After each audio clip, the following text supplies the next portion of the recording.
পরিস্থিতি ঠিক আছে। আসসালামু আলাইকুম গাইস, আমরা আসছি করদান হাসানা ফাউন্ডেশন কাহারগাঁও থেকে। আমার শ্রদ্ধেয় বড় ভাই আমির হোসেন, ওনার ঠিকানা হচ্ছে কাহালগাঁও ফুলবাড়ি ময়মনসিংহ। উনি একজন আসলেই পায়ে ওনার সমস্যা দীর্ঘদিন যাবত। উনি ছোট বলতে কি বড় সময়ে ভালো ছিল, আমরা একসাথে খেলাধুলা করতাম। উনি পড়াশোনায় ভালো ছাত্র ছিল এবং বিএ পর্যন্ত পড়াশোনা করছে। তো এখন আমাদের আসলে খুব ভারাক্রান্ত হৃদয়ে বলতে হয় যে এটা দুঃখজনক ব্যাপার, কারণ ভাই একজন অসহায় হয়ে পড়ছে। ওনার ভালো একটা বিজনেস ছিল। তাই আমরা সবকিছু মিলে তরুণ সমাজ আজকে একটা ফাউন্ডেশন করেছি, করদান হাসানা ফাউন্ডেশন, মানবতার সেবায় মানুষের কল্যাণে। তো এই ফাউন্ডেশন থেকে আমরা আজকে বাইকে যদি একটু সহযোগিতা করতে পারি। আর আমাদের প্রতিষ্ঠানের চেয়ারম্যান জনাব আব্দুল হামিদ কুয়েত প্রবাসী, উনি ওনার এই ফাউন্ডেশনের পক্ষ থেকে বাইকে কিছু টাকা আমরা দিয়ে দিচ্ছি।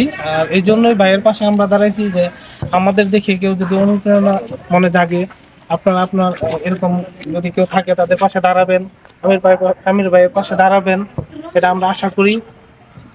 তো এই জন্য আজকে আসছি ভাইয়ের সাথে একটু সাক্ষাৎ করে। ভাইকে কিছু টাকা আমরা দিয়ে দেবো, যেন আমি টাকা দিয়ে ভাই একটা ব্যবসা বা কোনো কিছু করে ভাই জীবিকা নির্বাহ করতে পারে। শুধু জাস্ট ভাইকে সহযোগিতা করার জন্য, ভাইয়ের পাশে দাঁড়ানোর জন্য, কারণ ইনি আমাদের শ্রদ্ধেয় বড় ভাই। ওনাকে কোনোভাবে ওনার মান সম্মান খাটুক আমরা চাই না। ইতিপূর্বে অনেক বিভ্রান্তির মধ্যে ফেলাইছে। আমরা চাই না যে এগুলা নিয়ে কোনো মন্তব্য করেন। একজন অসহায় মানুষ হিসেবে মানুষের পাশে দাঁড়াবেন, এটাই আমরা চাই। এটা নিয়ে কোনো মন্তব্য করবেন না কেউ।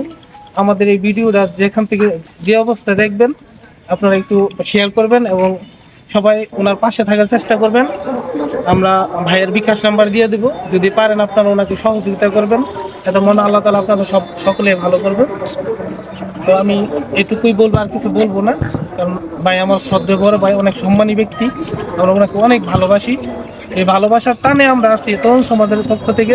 ভাইকে যদি একটু সহযোগিতা করতে পারি, এখানে 20,000 টাকা আছে, আমরা বাইকে দিতেছি যাতে ভাই ছোটখাটো একটা ব্যবসা করে ওনার জীবিকা নির্বাহ করতে পারেন।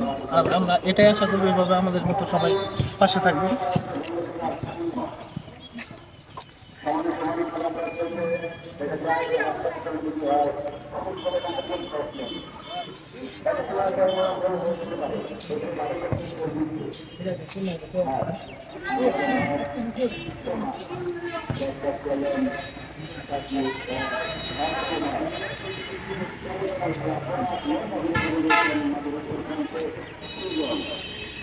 আর ভাই আমাদের ফাউন্ডেশনের জন্য দোয়া করবেন, যেন আমরা এভাবে মানুষ দীর্ঘকাল থাকেন, আল্লাহ যেন তোমাদের একটু সহায় হয়। আমাদের এভাবে আমরা যেন শুধু এইটুকু না ভাই, এইটুকু না, এবং কি আমরা যেন আরো ভবিষ্যতে আপনার পাশে দাঁড়াইতে পারি, এটুকুই আমরা চাই, আর কিচ্ছু না ভাই। শুধু আপনাদের দোয়া চাই, আপনার দোয়া চাই আমরা ফাউন্ডেশন যেন অনেক দূর আগে নিয়ে যেতে পারি, মানুষের পাশে এইভাবে যেন আমরা দাঁড়াইতে পারি, এইটুকুই ভাই। আমরা ইনশাআল্লাহ আমাদের জন্য দোয়া করবেন, ফাউন্ডেশনের জন্য দোয়া করবেন। তোমরা আমাদেরকে দোয়া করো, তোমাদের জন্য দোয়া করি।